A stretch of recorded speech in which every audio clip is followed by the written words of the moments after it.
You've seen a lot of newsreel shots like this. Ocean liners coming into a harbor with flags waving and whistles blowing. And maybe that's all a port means to you. But this is what it's going to be like where you're headed. Ruin and desolation. Not results of chance, not acts of God, but calculated destruction planned by a clever enemy.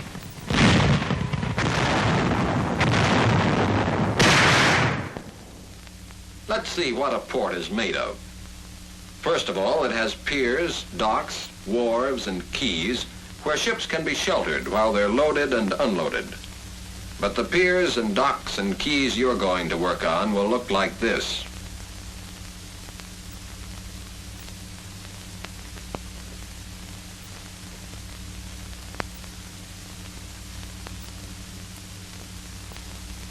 A port has elaborate cargo handling equipment to aid in loading and unloading.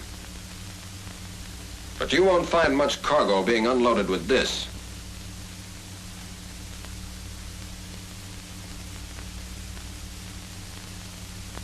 A port has sheds and warehouses to store and protect cargoes while they await further transportation. Sheds and warehouses awaiting your close attention and your aching backs.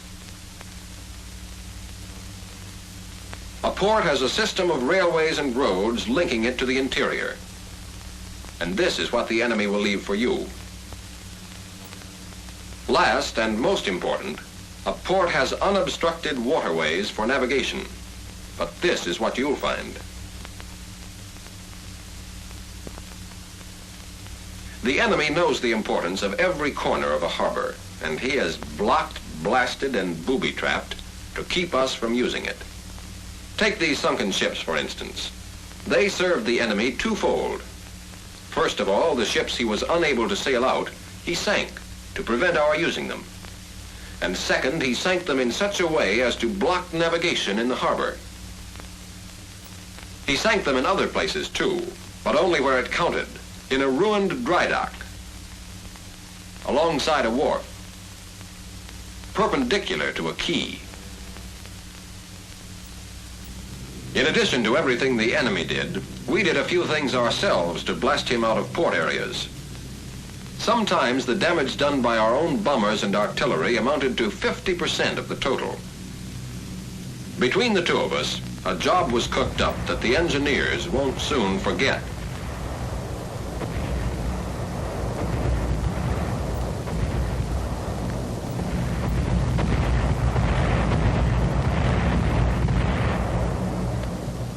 The average captured port usually looks something like this when we move in.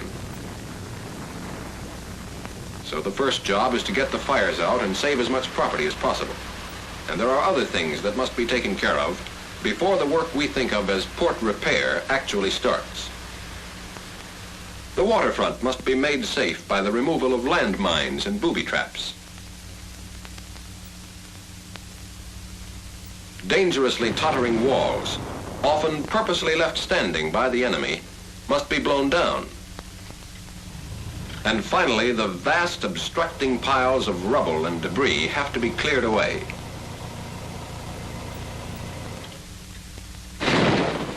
The actual job of port repair is planned by the engineer officer and the port commander. The naval arm is in charge of minesweeping and large-scale salvage operations. The port construction and repair group handles all land and waterfront repairs. Let's get a bird's-eye view of the situation. This is a typical destroyed port. It would probably take years to put it back into its original condition, and there's no guarantee it could ever be done. But your job is to restore its military usefulness, and that can be done. We'll simplify the problem to give you a clearer understanding of what's in front of you. Any ship approaching the harbor will first of all be stopped by the maze of enemy mines sown before its entrance. These mines, as well as those distributed throughout the harbor itself, will have to be removed.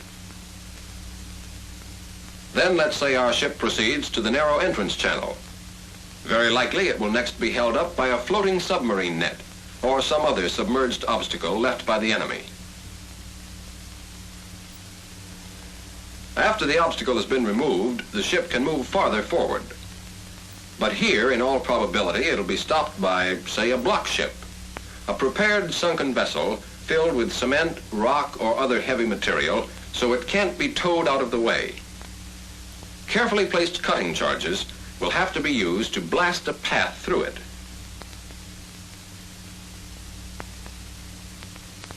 Finally, progress through the channel is liable to be held up by the superstructures of one or more scuttled vessels sunk at strategic points. Demolition of these superstructures by flattening charges will usually provide clear passage.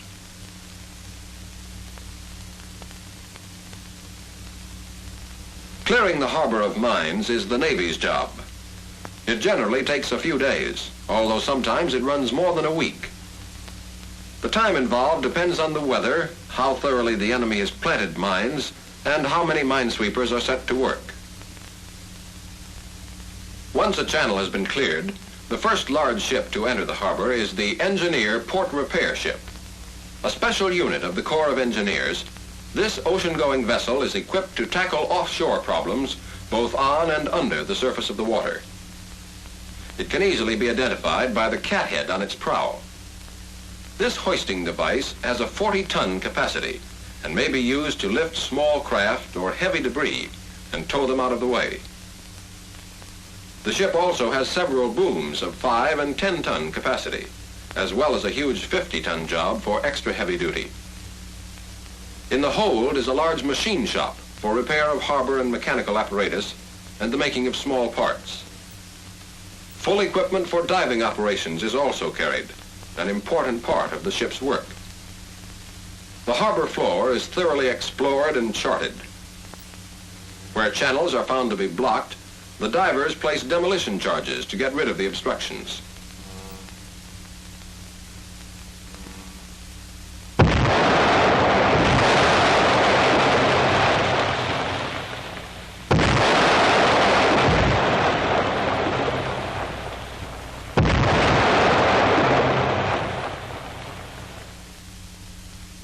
If the obstacles can be salvaged, the ship's powerful machinery raises them and gets them ready for towing. Larger wrecks often have to be handled piecemeal. This diver is equipped with a special electrical torch which enables him to cut through steel underwater. At the same time, other men are working above the water. The ship's bridge is hoisted out of the way. With the obstacles cleared, shipping can enter the neighborhood of the shoreline. But that's not the entire problem. The ships have to be berthed. And here's where we find out what's meant by making a port usable for military purposes. Not every pier is cleaned up. Where it'll be too tough to make an area fit for shipping, it's left alone. Only piers, quays, and wharves that have escaped total destruction are selected. The lighter wreckage and rubble are cleared away, and repairs are made to put the installations back into working order. Our ship may now pull in to unload her cargo. It's easy to do it in the movies, but repairing shoreline facilities represents a lot of sweat and trouble. First of all, equipment and machinery of all sorts must be brought into the harbor. Loaded onto shallow draft barges which can dump their cargoes at makeshift landings are cranes, bulldozers, and other earth-moving machinery. Cement mixers and trailers for the rapid transport of heavy equipment. Trucks, pile-driving apparatus, generators and air compressors for pneumatic tools, and supplies such as lumber, structural steel, cement, and so forth. A pile is swung into place as the rebuilding of a demolished quay gets underway.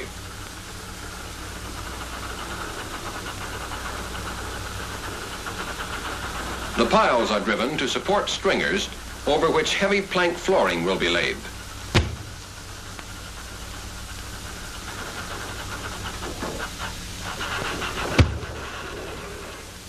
The pile driver also comes in handy in repairing or building a pier.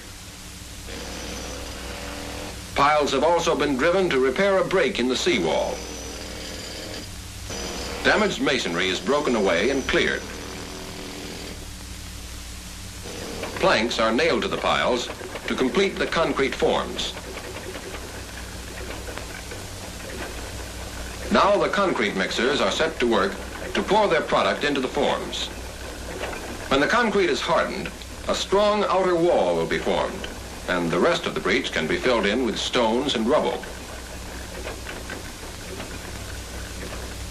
One thing these ports have is plenty of rubble, and that's fortunate, because rubble can be put to a variety of uses along the waterfront. For example, not all our ships need piers, quays, and wharves. Shallow draft vessels, such as LCMs, LCIs, and LSTs, need much simpler facilities. As you can see, if the LCM came any closer, it would smash on the underwater rocks. But the ramp can't be dropped here because it would go into the water and the cargo couldn't be unloaded. That's where the rubble comes in. Hard standings, which are special extensions made of rubble and broken rock, are built out into the water to fill in the space between the landing craft and the shore. Now let's see how a hard standing is built on the spot. The broken rock and rubble are carted in and dumped.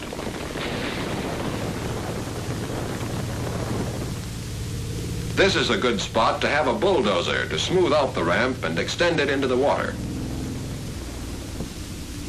Or two bulldozers.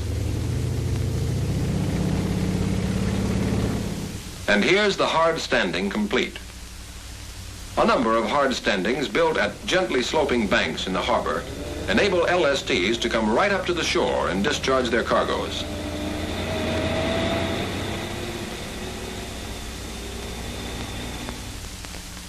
All right, we've landed shallow draft vessels and we've berthed deep draft vessels. But it isn't enough just to get them tied up at a pier or wharf. The cargoes have to be moved inland where they're to be used. That means repairing railroads and roads. Civilian labor is utilized wherever possible to help in this work.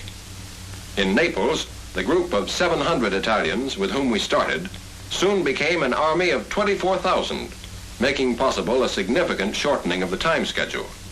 The more specialized branches of the job remain in the hands of skilled engineer troops. Motor transport, too, has its difficulties. Roadblocks set up by the enemy have to be blown out, and that's part of port repair.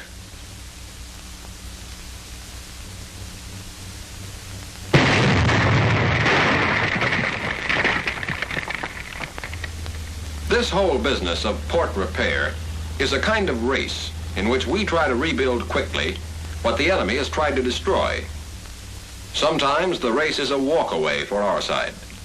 The first Liberty ship entered Naples only 3 days after the Germans left. And in 3 months, Naples was handling more tonnage than the port of New York. The enemy has learned a lot since then, new and more devastating methods of destruction. And the race has grown tougher. Cherbourg was far from a walkaway. But no matter how smart or desperate the enemy is, we'll take the ports away from him and you'll clean up the mess so that these ports can serve as new jumping off places for more invasions. Keep that in mind when you're cursing that aching back.